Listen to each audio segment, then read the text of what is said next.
Hello మరియు నమస్కారం. నేను డాక్టర్ కంచన్ సింగ్, భారత్ హోమియోపతికి మీ అందరికీ స్వాగతం పలుకుతున్నాను. మరియు మీరందరూ బాగున్నారని మరియు ఆరోగ్యంగా ఉన్నారని ఆశిస్తున్నాను. మీకు కూడా బిలిరుబిన్, ఎస్జిపిటి, ఎస్జిఓటి, ఏఎల్పి పెరిగినట్లయితే అసలు దీని అర్థం ఏమిటి? లివర్ పాడైపోయిందా? మరియు ఒకవేళ నిర్లక్ష్యం చేస్తే ఏమవుతుంది? ఈరోజు మనం వీటన్నింటినీ సరళమైన భాషలో అర్థం చేసుకుందాం. లివర్ ఫంక్షన్ టెస్ట్ అంటే ఎల్ఎఫ్టి అనేది ఒక రక్త పరీక్ష. ఇది లివర్ ఆరోగ్యాన్ని తనిఖీ చేస్తుంది. దీనిలో bilirubin, SGPT, SGOT, ALP, total protein, albumin మరియు గ్లోబ్యులిన్ వంటి కొన్ని ముఖ్యమైన పారామీటర్లు ఉంటాయి. ముందుగా మనం బిలిరుబిన్ అంటే ఏమిటో తెలుసుకుందాం. బిలిరుబిన్ అనేది పసుపు రంగు వర్ణ ద్రవ్యం. ఇది పాత ఆర్బీసీలు అంటే ఎర్ర రక్త కణాల విచ్ఛిన్నం వల్ల ఏర్పడుతుంది. లివర్ దీనిని ప్రాసెస్ చేసి శరీరం నుండి బైల్ ద్వారా బయటికి పంపిస్తుంది. అసలు ఇది ఎందుకు పెరుగుతుంది? హెపటైటిస్ లేదా ఫ్యాటీ లివర్ వంటి లివర్ డ్యామేజ్ ఉంటే మీ బిలిరుబిన్ పెరిగినట్లు కనిపిస్తుంది. కామెర్లు ఉన్నా కూడా మీ బిలిరుబిన్ పెరిగినట్లు కనిపిస్తుంది. ఒకవేళ బైల్ డక్ట్ బ్లాకేజ్ ఉన్నా కూడా మీ బిలిరుబిన్ పెరిగినట్లుగానే కనిపిస్తుంది. బిలిరుబిన్ పెరిగినప్పుడు చర్మం మరియు కళ్ళు ఎప్పుడూ పసుపు రంగులో కనిపిస్తాయి. దీనినే మనం కామెర్లు లేదా జాండిస్ అంటాము.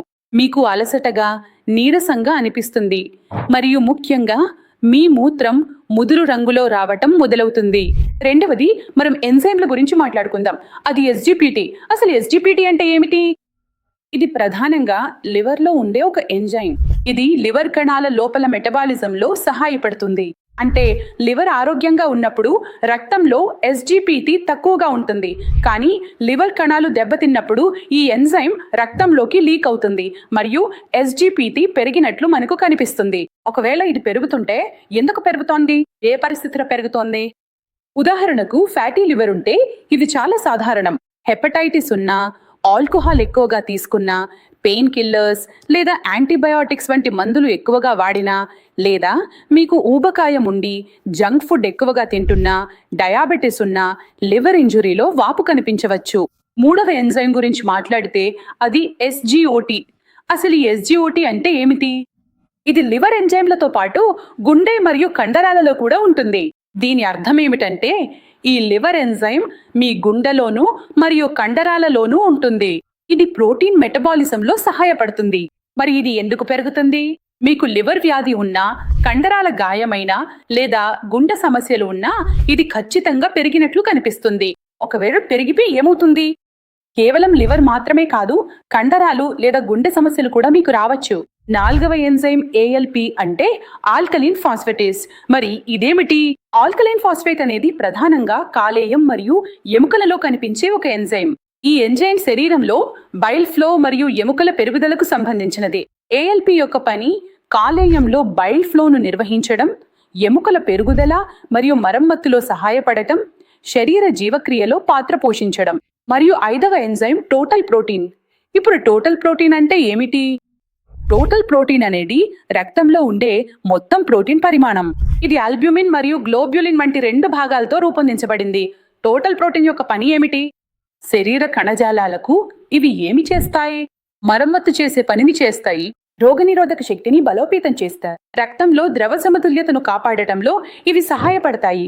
మరియు మీరు తినే ఆహారం మరియు హార్మోన్లను మోసుకెళ్లడంలో ఇవి సహాయపడతాయి. సాధారణ పరిధి ఎంత ఉండాలి? సాధారణంగా చూస్తే 6.0 నుండి 8.3 గ్రాములు పర్ డెసిలీటర్.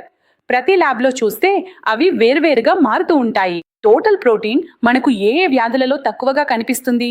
ఉదాహరణకు మీకు కాలేయ వ్యాధి ఉంటే మీకు టోటల్ ప్రోటీన్ తక్కువగా కనిపిస్తుంది. మీకు మూత్రపిండాల వ్యాధి ఉంటే అందులో మీకు టోటల్ ప్రోటీన్ తక్కువగా కనిపిస్తుంది. మీకు పోషకాహార లోపం ఉంటే కూడా ఇందులో ప్రోటీన్ తక్కువగా కనిపిస్తుంది. దీర్ఘకాలిక అనారోగ్యం, జీర్ణక్రియ సమస్య ఉంటే కూడా మీకు ప్రోటీన్ తక్కువగానే కనిపిస్తుంది. ఒకవేళ టోటల్ ప్రోటీన్ తగ్గిపోతే ఏమవుతుంది? అన్నిటికంటే ముఖ్యమైన విషయం ఏమిటంటే మీకు బలహీనత వస్తోంది.